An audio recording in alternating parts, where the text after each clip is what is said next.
మన గుంతకల్ న్యూస్ ని లైక్ చేయండి, షేర్ చేయండి, సబ్స్క్రైబ్ చేయండి. మన గుంతకల్ న్యూస్ లో లైక్ చేయండి, సబ్స్క్రైబ్ చేయండి అండ్ షేర్ చేయండి. థాంక్యూ. మన గుంతకల్లు న్యూస్ కి స్వాగతం.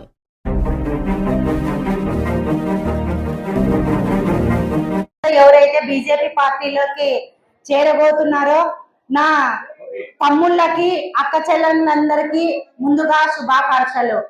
ఎందుకంటే మీరు ఒక మంచి నిర్ణయాన్ని తీసుకున్నారు. భారతీయ జనతా పార్టీ అంటే ఒక నేషనల్ పార్టీ. ఇది కులానికి, మతానికి, వారసత్వానికి విభిన్నంగా పనిచేసే పార్టీ. ఏకైక పార్టీ మన భారతీయ జనతా పార్టీ. ఏ పార్టీ వాళ్ళు మీటింగ్ స్టార్ట్ అవుతానే భారత్ మాతాకి జై అనరు. ఓన్లీ భారతీయ జనతా పార్టీలో మాత్రమే భారత్ మాతాకి జై. ఇంకొకటి, మీటింగ్ స్టార్టింగ్ లో కూడా వందే మాత్రం గీతంతో స్టార్ట్ అయ్యి ఎండింగ్ జాతీయ గీతంతో ముగుస్తుంది. అది భారతీయ జనతా పార్టీ క్రమశిక్షణ సిద్ధాంతాలతో కూడుకున్న పార్టీ. ఇవన్నీ ఎందుకు చెప్తున్నానంటే, ఇప్పుడు యువతలంతా మన పార్టీలోకి చేరబోతున్నారు. మన కుటుంబ సభ్యులు మీరంతా, ఇప్పుడు భారతీయ జనతా పార్టీ కుటుంబ సభ్యులు మీరంతా. కాబట్టి మీకు ముందుగా చెప్తున్నాను, నరేంద్ర మోడీ గారు ఎప్పుడు చెప్తుంటారు, యువతని బాగా ప్రోత్సహించి యువతకు అన్ని తెలిసేలాగా ఇప్పుడున్నటువంటి పొలిటికల్స్ అయితే ఏమి, రాజకీయంగా కానీ, ప్రపంచంలో జరుగుతున్నటువంటి ఇది కానీ, దేశంలో జరుగుతున్నటువంటివన్నీ కూడా మోడీ గారు యూత్కు బాగా అర్థమయ్యేలాగా మన నరేంద్ర మోడీ గారు మన్ కీ బాత్ లో కూడా చెప్తుంటారు. యూత్ అంటే ఆయనకు చాలా ఇష్టం.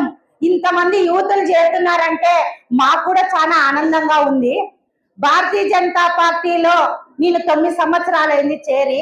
ఒక చిన్న కార్యకర్తగా, ఉదాహరణకు నాదే చెప్తున్నాను, ఎందుకంటే మీరు రాబోయే రోజుల్లో ఈ పార్టీలోకి చేరినాము, పార్టీ మాకు ఏమి ఇచ్చింది అని ముందుగా చేరుతానే మాకు క్యాడర్లు రాలేదు, మాకు అది రాలేదు, ఇది రాలేదు కాదు. ముందుగా మీకు చెప్తున్నాను, ఎందుకంటే నా అనుభవం 9 ఏళ్ళు అయింది నేను పార్టీలోకి చేరి. 9 ఏళ్లలో నేను ఫస్ట్ బూత్ స్థాయి నుంచి కమిటీలు వేసుకొని మండలాధ్యక్షురాలుగా పట్టణ మహిళా మోర్చా, గుంతకల్ పట్టణ మహిళా మోర్చాగా నా జర్నీ భారతీయ జనతా పార్టీలో స్టార్ట్ అయింది. తర్వాత అనంతపూర్ జిల్లా మహిళా మోర్చా జిల్లా ప్రధాన కార్యదర్శిగా 2 సార్లు పనిచేసినాను. తర్వాత నాకు ఇప్పుడు Bharatiya Janata party mind body అంటే పార్టీ పెట్టిన తర్వాత అనంతపూర్ లోనే మహిళకంటూ జిల్లా ప్రధాన కార్యదర్శి లేదు.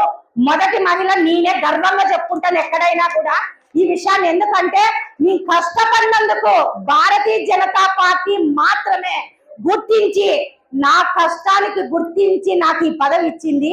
ఈ పదవి ఇవ్వడమే కాదు, మన నామినేటెడ్ పోస్ట్ భారతీయ జనతా పార్టీలో చిన్న కార్యకర్తకు, కష్టపడే కార్యకర్తకు గుర్తించి నామినేటెడ్ పోస్ట్ కూడా ఇచ్చినారు. అది ఎట్లాంటి పోస్ట్ అయినా పర్వాలేదు, నామినేటెడ్ పోస్ట్.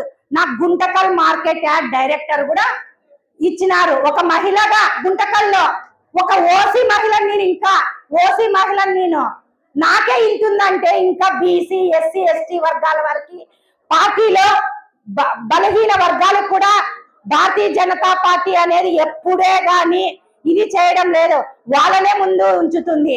ఈ మధ్య కాలంలో చూసినారు, నిన్న లేక మొన్న చూసినారు, 33% రిజర్వేషన్ బిల్లు మన పార్లమెంట్ లో పెడితే కాంగ్రెస్ ఈ ఇండియా కూటమి వ్యక్తులంతా దాన్ని వ్యతిరేకించినారు.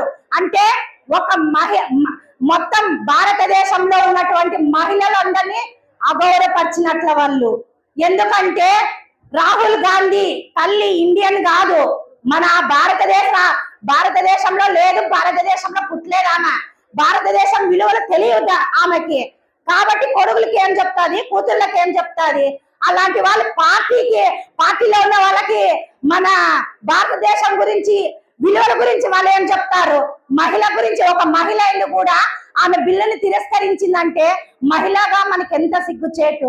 ఈ రోజు 33 రిజర్వేషన్ కోసం మన నరేంద్ర మోడీ గారు ఎంత కృషి చేశారు, ఎంత ఇది చేశారు. బిల్లుని పార్లమెంట్ లో బిల్లుని ప్రవేశపెట్టినాక దాన్ని తిరస్కరించి దానికి ఎన్నో కథలు అల్లుతున్నారు. ఇది ఎక్కడ న్యాయము? ఇదంతా యూత్ మీరంతా గుర్తు పెట్టుకోవాల్సిన విషయం. ఎందుకంటే ఇప్పుడు రాబోయే రోజుల్లో తమిళనాడు, కేరళలో కూడా ఎలక్షన్లు వస్తున్నాయి. అక్కడ కూడా భారతీయ జనతా పార్టీ జెండా ఎగరేస్తుందనే ఈ సభాపూర్వకంగా చెప్తున్నాను.